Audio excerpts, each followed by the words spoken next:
Bonjour à tous. Dans les titres du 13h ce mardi, il est officiellement investi président de la République pour un second quinquennat. Patrice Talon, élu à l'issue du premier tour du scrutin présidentiel d'avril dernier, a prêté serment à Porto Novo. Il place ce mandat sous le signe de la liberté, la démocratie et la bonne gouvernance. Retour sur événement. Il fut l'une des figures de l'épiscopat béninois décédé il y a 20 ans. Monseigneur Nicolas Okio, grand amoureux de la nature et des sciences, est célébré. Un colloque scientifique international sur la valorisation des ressources naturelles en hommage à sa personnalité s'est tenu à Dassazuma. Et puis les sports dans ce 13h, fin d'étape et donc fin du tour cycliste du Bénin. Paul Daumont, coureur burkinabé, remporte la course. La dernière étape de 101 km, il est suivi de l'Ivoirien Abou Sanogo et du Béninois Idrissou Bachiki, arrivé troisième. À suivre le résumé dans cette édition. C'était donc les titres du 13h. Bienvenue, installez-vous. C'est parti pour un second mandat de 5 ans à la tête du Bénin. Réélu au premier tour du scrutin présidentiel du 11 avril 2021, Patrice Talon est investi président de la République. Il a prêté serment le 4e dimanche du mois de mai de l'année électorale et donc le dimanche 23 mai dernier. Dans son discours d'investiture, le chef de l'État a décliné sa feuille de route pour ce quinquennat. À la cérémonie d'investiture du stade Charles de Gaulle de Porto Novo, Emma Khodonou et Thibaut Akholoupe pour le résumé. Patrice Talon, à nouveau président de la République du Bénin. L'homme qui est sorti largement victorieux de l'élection présidentielle du 11 avril 2021 a prêté serment ce dimanche 23 mai 2021 à Porto Novo. Serment reçu par les 7 sages de la Cour constitutionnelle. Devant Dieu, les mânes des ancêtres, la nation et devant le peuple, seul détenteur de la souveraineté, nous, Patrice Athanase Guillaume Talon, président de la République, élu conformément aux lois de la République, jurons solennellement de respecter et de défendre la Constitution que le peuple béninois s'est librement donnée, de remplir loyalement les hautes fonctions que la nation nous a confiées, de ne nous laisser guider que par l'intérêt général et le respect des droits de la personne humaine, de consacrer toute notre force à la recherche et à la promotion du bien commun, de la paix et de l'unité nationale, de préserver l'intégrité du territoire national, de nous conduire partout en fidèles et loyaux serviteurs du peuple, en cas de parjure, que nous subissions les rigueurs de la loi. Fermez le banc. Plusieurs autres temps forts ont marqué la cérémonie. Patrice Talon a reçu le grand collier qui le fait grand maître de l'Ordre national du Bénin. Puis, des mains du chef d'état-major général des forces armées béninoises, il a reçu le drapeau dont il a désormais la garde. À son tour, et en tant que grand maître de l'Ordre national du Bénin, il a remis à la vice-présidente Tchabi Talata Zimé ses attributs de grande chancelière de l'Ordre national du Bénin. Dans son discours d'investiture, Patrice Talon a égrené les grands axes de son nouveau quinquennat. Nous poursuivrons la dynamique en faveur de l'assainissement et de la modernisation de notre cadre de vie. Ainsi, nos communes seront de plus en plus propres et attrayantes. Nous mettrons en place un système de santé plus efficace grâce au plan de redressement du secteur. Des investissements massifs seront faits pour améliorer partout le plateau technique et renforcer les effectifs. Notre action consistera aussi à donner une nouvelle impulsion à l'école béninoise pour la rendre plus compatible avec nos besoins. Le diagnostic est déjà posé et la thérapie a commencé. Elle consiste à privilégier l'enseignement technique et la formation professionnelle. À cet effet, il sera construit une centaine de lycées techniques et d'écoles de métiers de référence, dont plus de la moitié d'ici à la fin de l'année 2023. Notre autre devise ne devrait-elle pas désormais liberté, démocratie et bonne gouvernance.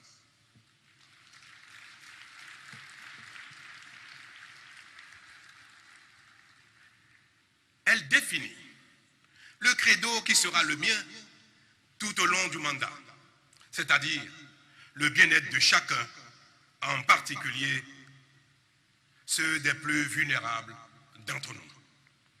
Ce mandat sera donc, mesdames et messieurs, hautement social. Le Bénin a un destin de grand pays et Patrice Talon, au cours des 5 prochaines années, avec le concours de ses concitoyens, veut davantage le révéler au monde. Je veux vous rassurer que je serai le président de toutes les Béninoises et de tous les Béninois. Les élections, ainsi que les incompréhensions ou les querelles qu'elles génèrent, c'est désormais du passé. En ce qui me concerne personnellement, c'est qu'il soit établi, à la fin du mandat, que j'ai donné le meilleur de moi-même pour notre satisfaction commune et que, véritablement, je mérite d'être appelé Agbono.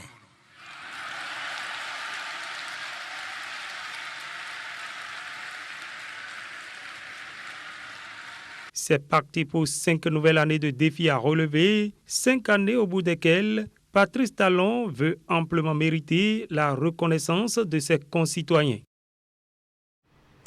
Et voilà, cette cérémonie d'investiture présidée par les sages de la Cour constitutionnelle s'est déroulée en présence d'invités, tout corps constitué à son terme. Des personnalités rencontrées se sont prononcées au micro de Emma Khodonou et de Thibaut Holkwe. Le président Patrice Talon a posé un bon diagnostic. Il a compris qu'il faut nécessairement la création des lycées techniques pour mettre hors d'état de nuit le chômage. Donc pour moi, je retiens seulement 2 aspects. La création d'emplois et la lutte contre la misère. En parlant, bien sûr, du social. C'est très important. Et je pense que vraiment, nous, en tant que parlementaires, nous avons l'obligation politique d'accompagner le chef de l'État. Mais ce qui est particulier et qui mérite d'être souligné, on sent un nouveau chef d'État engagé, très engagé et déterminé à poursuivre ses actions. Alors, et c'est aussi courageux qu'un chef de l'État oriente son discours, cette fois-ci, vers du social, qu'il veut pencher sur du social. Il a pris des engagements, il a fait des promesses en ce qui concerne l'accès à l'eau pour tous.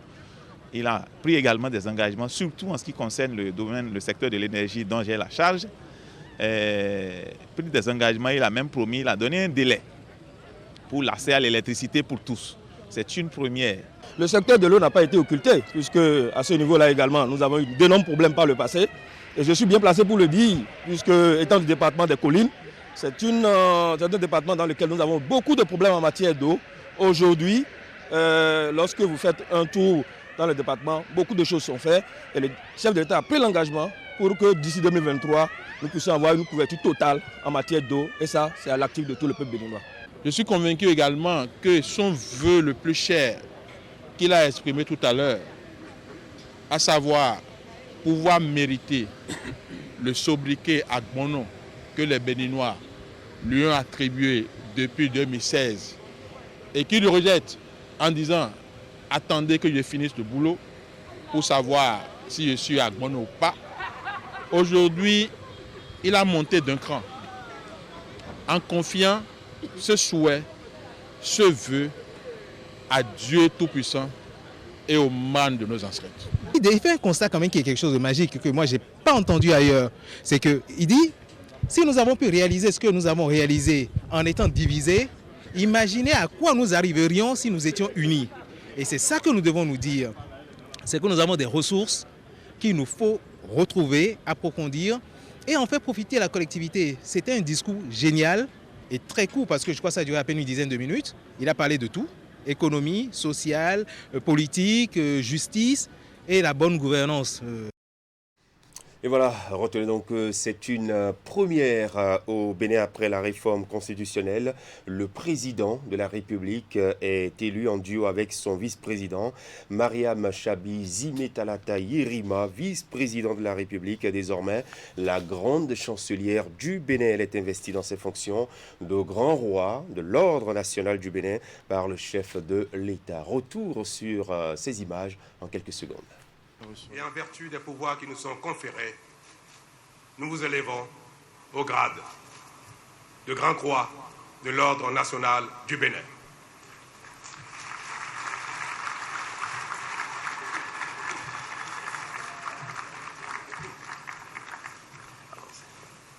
Président de la République, grand maître de l'Ordre national du Bénin. Voilà, elle est désormais investie, Madame la vice-présidente, de ses charges de grande chancelière.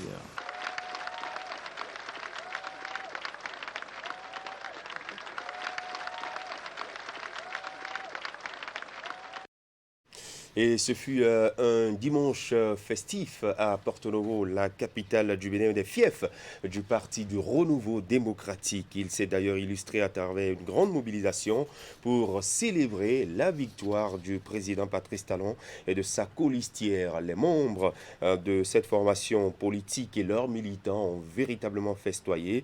Le film des événements avec Emma Rodon. Dimanche 23 mai 2021, jour d'investiture du président Patrice Talon pour un nouveau mandat, mais également jour de fête pour les militants du Parti du Renouveau démocratique.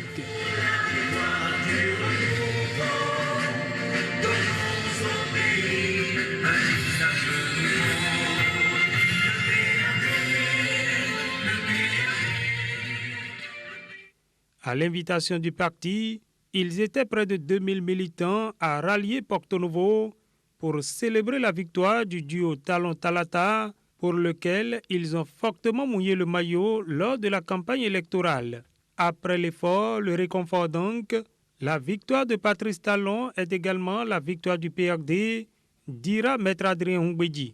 Ce jour, 23 mai 2021, est la fête de la Pentecôte.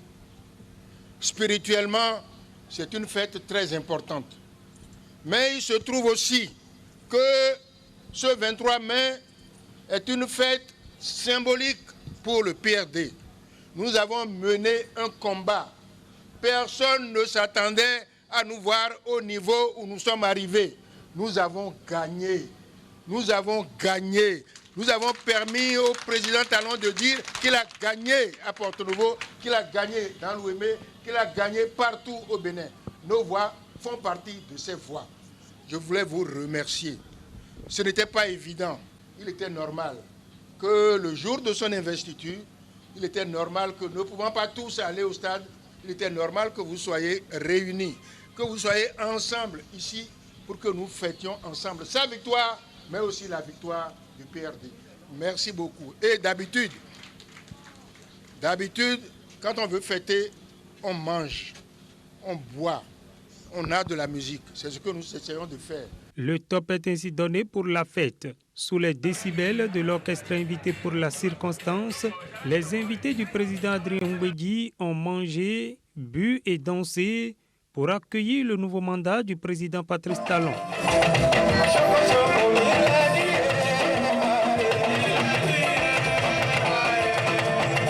Je suis heureux d'être là parce que le PRD est un parti de paix, un parti de tolérance, un parti qui effectivement a travaillé pour la construction de ce pays.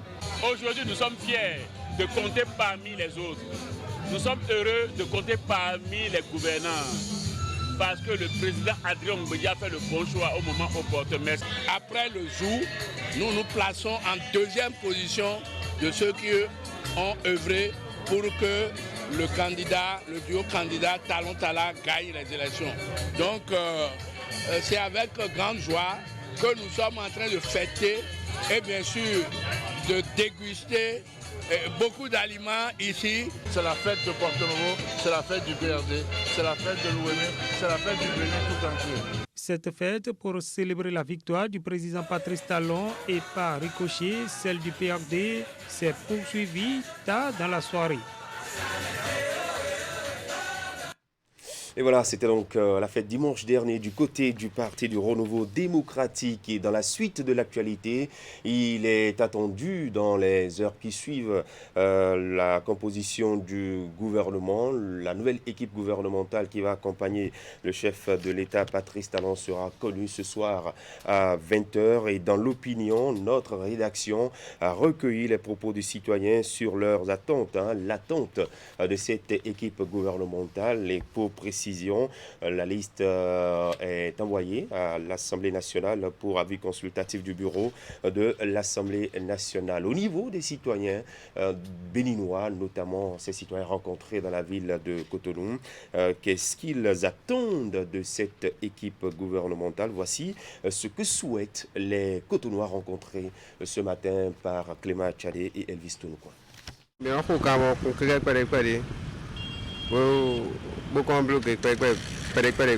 Nous nous débrouillons pour conduire la moto afin de gagner notre pain.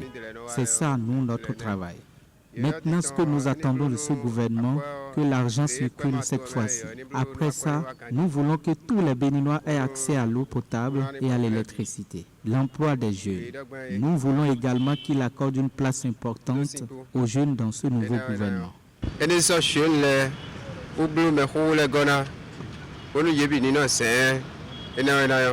attentes ne seront pas différentes de ceux habituels de la population. Juste à ce qu'ils arrivent à respecter la parité entre le genre, le social et l'emploi des jeunes. Je crois que ce sont les points capitaux. En respectant ces points, je crois qu'il va pouvoir aller de l'avant comme il l'a souhaité. Tout ça nous a d'ailleurs réconfortés depuis, parce que nous avons constaté un peu le recul en matière de corruption et de la mauvaise gouvernance ou bien des éléphants blancs. Ça nous réconforte. Si cela peut continuer dans le même sens, ou même donner plus de l'accent à cela, pour que nous ayons zéro éléphant blanc, zéro corruption, zéro mauvaise gouvernance, ça sera non seulement à son actif, mais à l'actif du peuple béninois. La proposition de ce gouvernement sera plus professionnelle. Ceux qui d'ailleurs ont passé les 5 ans avec lui n'ont pas démérité, ils ont fait leur preuve. Je veux dire, les plus méritants peuvent être conservés et cela ne veut pas dire qu'ils manquent de compétences. Et en plus, du côté des jeunes, qu'ils mettent les jeunes au poste de compétences.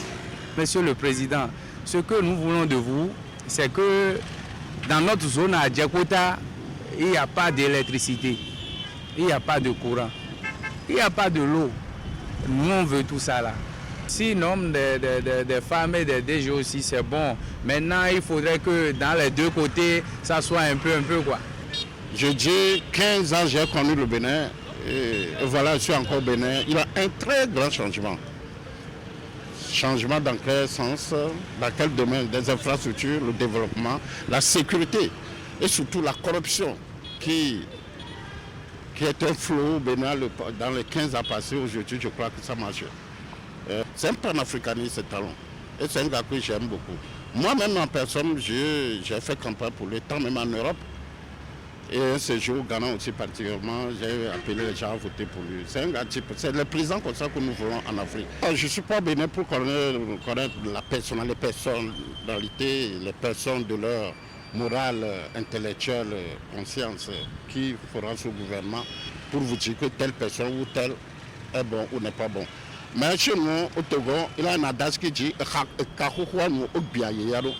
il y avait un gouvernement de 5 ans passés, je crois qu'il va reconstruire encore, qui ont donné leurs preuves, qui ont travaillé. Donc je crois que ce dernier va encore construire ce gouvernement comme il avait déjà fait pour le bon travail pour ce qu'ils ont commencé et achevé. Le gouvernement avec des jeunes, des femmes, c'est bon. Ben, il ne faut pas mettre un jeune qui va aller, qui ne va pas travailler pour le bien-être, qui ne sera pas dans même idéologique que le président pour le développement du pays.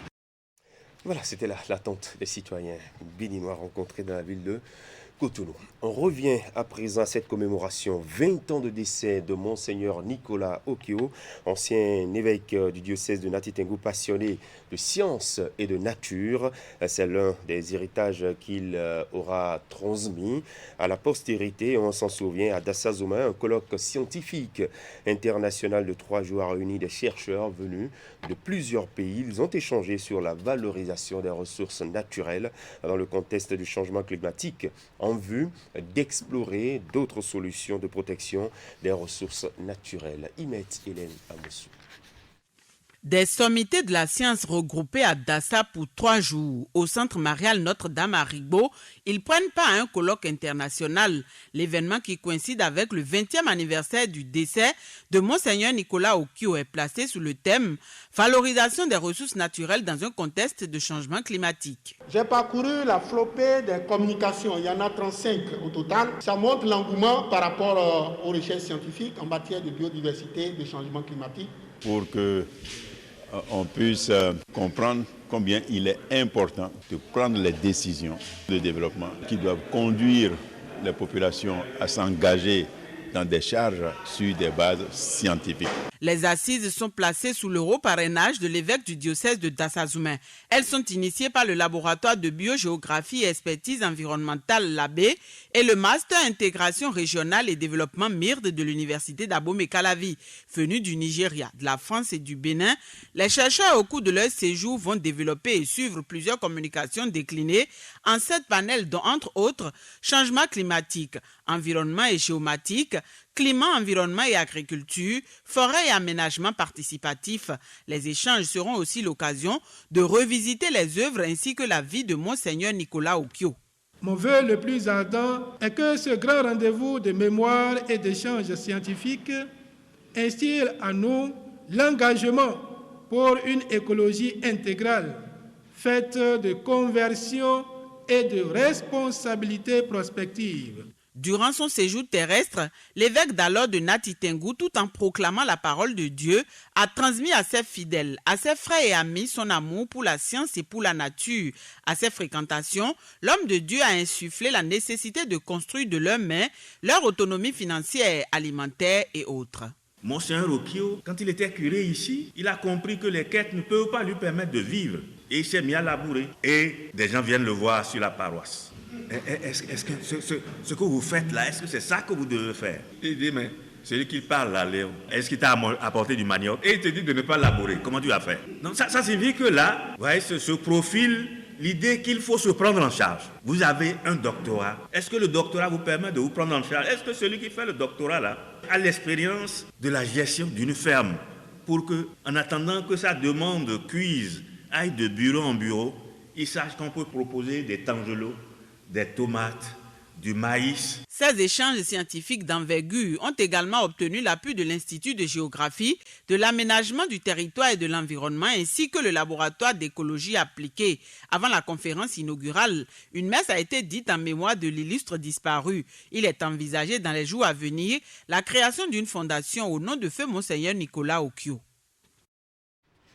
Allez, merci Imet Hélène Amossou. Et puis ces images, les pays du Golfe de Guinée sont très préoccupés par l'insécurité maritime. Ils travaillent dans l'élaboration de stratégies de riposte. Dans ce cadre, ce financement de la délégation de l'Union européenne, il s'est tenu à Cotonou 2 semaines de formation. Il s'agit de formation avancée sur une plateforme, cette plateforme dénommée Yaris. Les participants stagiaires au terme de l'instruction ont reçu leur parchemin à la faveur d'une cérémonie qui a eu pour cadre la préfecture maritime de Cotonou.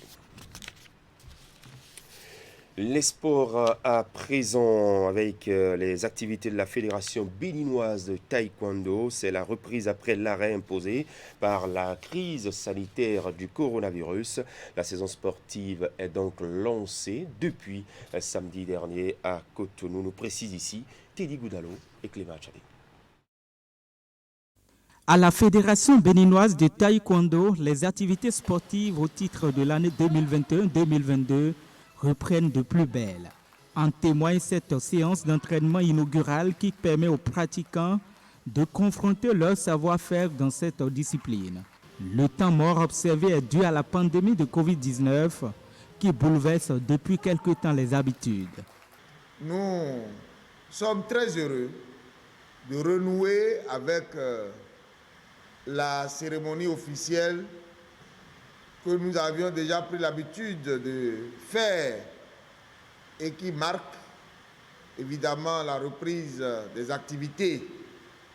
Nous avons été surpris l'année dernière par une pandémie et en dépit de notre bonne volonté de dynamiser le taekwondo béninois, nous avons dû suspendre à contre-cœur et à notre corps défendant les activités. La suspension des activités aura donc duré une année entière pour éviter les éventuelles contaminations liées au coronavirus. Une pause qui a permis aux responsables de la Fédération béninoise de taekwondo de répartir sur de nouvelles bases afin de dynamiser la discipline au service du développement de la nation. D'où cette séance de communication axée sur le changement de la mentalité qui doit caractériser les acteurs. Nous n'avons aucun doute des perspectives heureuses que nous aurons à sceller en termes de partenariat avec leurs prestigieuses structures. Encore une fois, bienvenue ici chez vous. C'est le moment pour Victorien Kouglenou d'appeler tous les membres de la fédération à une veille rigoureuse et au respect sans faille des gestes barrières contre la Covid-19. Ceci ne doit pas être une source de relâchement au travail bien fait, a-t-il martelé à ses collaborateurs. La tempête, je l'ai dit, elle est toujours là, mais pour autant, est-ce que c'est parce qu'il y a la tempête que les navires ne vont pas continuer à desservir les différents ports? Vous le connaissez, vous connaissez la réponse. Eh bien non, on doit pouvoir s'adapter à la tempête afin de toujours continuer à naviguer. C'est le sens de la reprise des activités ordonnées par le gouvernement du président Patrice Talon et ceci en respect davantage de gestes barrières. Et voilà, ils ont marqué l'édition 2021 du Tour cycliste du Bénin sur laquelle est présente la Sobera, sponsor officiel, le Burkinabé Paul Domon, l'Ivoirien Abou Sanogo et le Béninois Idrissou Bachiki sont arrivés premiers, deuxième et troisième de la dernière étape longue de 101 km. Le résumé du parcours à l'arrivée de Cotonou avec Clément Tchadé et Moufine Sabouran. Il remporte ainsi le maillot jaune de la 16e édition du Tour international de cyclisme du Bénin. Paul Doumont du pays des hommes intègres confirme sa performance de coureur exceptionnelle, arrivé ici en tête de peloton. Avant d'en arriver là, les 36 passionnés du vélo qui ont pris part à cette phase finale des 6 étapes ont d'abord croisé leur énergie dans une rude bataille sur la piste de Cotonou. À l'arrivée, l'Ivoirien Abou Sanogo et le Béninois Idrissou Bachiki ont respectivement pris la 2e et la 3e place.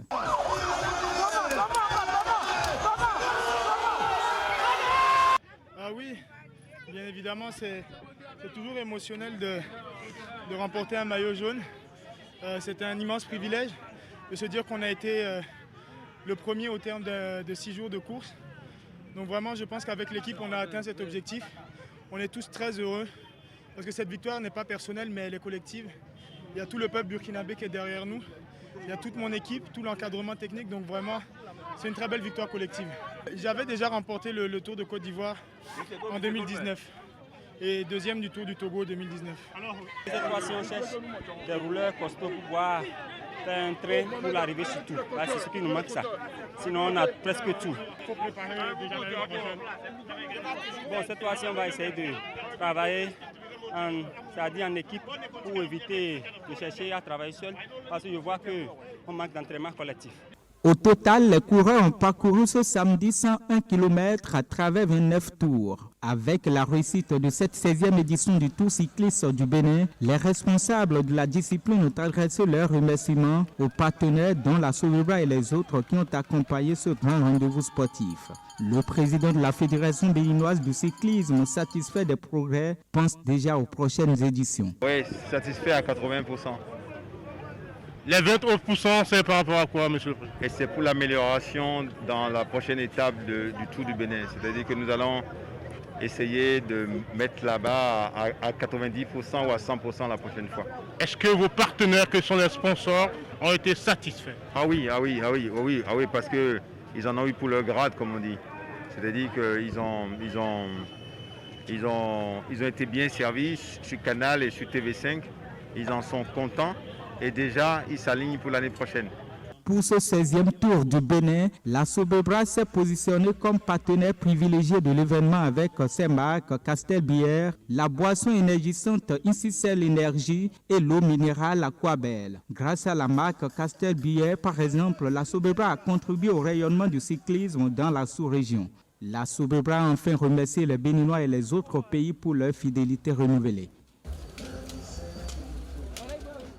Et vous l'avez aperçu dans les images qui viennent de passer, le ministre des Sports béninois Oswald Omeki. Je vous propose ici de suivre sa déclaration juste après la remise des distinctions des prix aux 3 premiers arrivés. C'est des impressions de fierté et de satisfaction.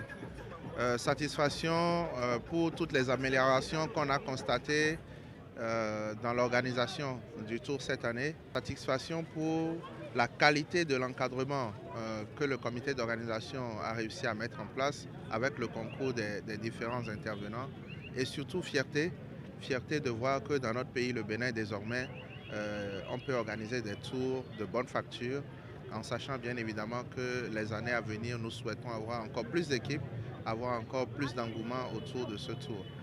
Et donc, je veux dire merci à tout le monde, féliciter vraiment la Fédération béninoise de cyclisme et tous les sponsors qui ont accompagné le projet, remercier la presse. Vous voyez que cette année, on a fait encore un pas en avant. Les médias internationaux sont venus et tout ça participe à la valorisation de notre pays. Vous savez, le cyclisme est l'une des disciplines par lesquelles on communique mieux. C'est une discipline qui va au contact des gens. On a vu aujourd'hui, pour l'arrivée, combien de personnes sont sorties de leur maison, se sont alignées au bord des voies. Et pour ceux qui connaissent bien la communication, c'est quelque chose d'important dans toutes les stratégies de promotion des marques et des produits, comme le souhaitent les entreprises. Et donc, sur cette base, je veux vraiment une fois encore remercier les entreprises qui ont cru depuis plusieurs années, qui sont là, et demander à celles qui hésitent encore de venir sur ce projet qui est un projet important, qui est à la fois sportif, économique et social. Le sentiment que j'ai et qui est valable pour tous les secteurs que le gouvernement a attaqué depuis 5 ans avec le président Talon, c'est de voir qu'on part de loin, parfois de rien, et qu'on arrive à des niveaux encourageants. Il y a encore 5 ans, je ne suis pas sûr qu'un Béninois pouvait compétir de cette façon-là jusqu'à se retrouver sur le podium. Et c'est en cela qu'une fois encore, je veux dire que le génie béninois dont parle le président Talon, c'est aussi ça. Cette flamme que nous avons en nous, cette énergie que nous avons en nous, cette capacité à faire les choses tant que nous y mettons du sérieux et cette capacité qui a dormi pendant longtemps dans nos âmes, que nous n'avons pas révélée parce que nous ne nous sommes pas bien organisés. Dans tous les domaines, on le voit aujourd'hui, les mêmes Béninois, avec un peu de sérieux, ont commencé à faire des choses qui impressionnent. Et voilà, à l'instant, les propos du ministre béninois des Sports, Oswald Omeki, qui parlait donc des perspectives pour les éditions prochaines du Tour cycliste du Bénin. C'est ainsi que se referme cette édition de 13h sur Canal 3 Bénin. Merci à chacun et à tous de votre attention. Bonne suite de journée. Au revoir.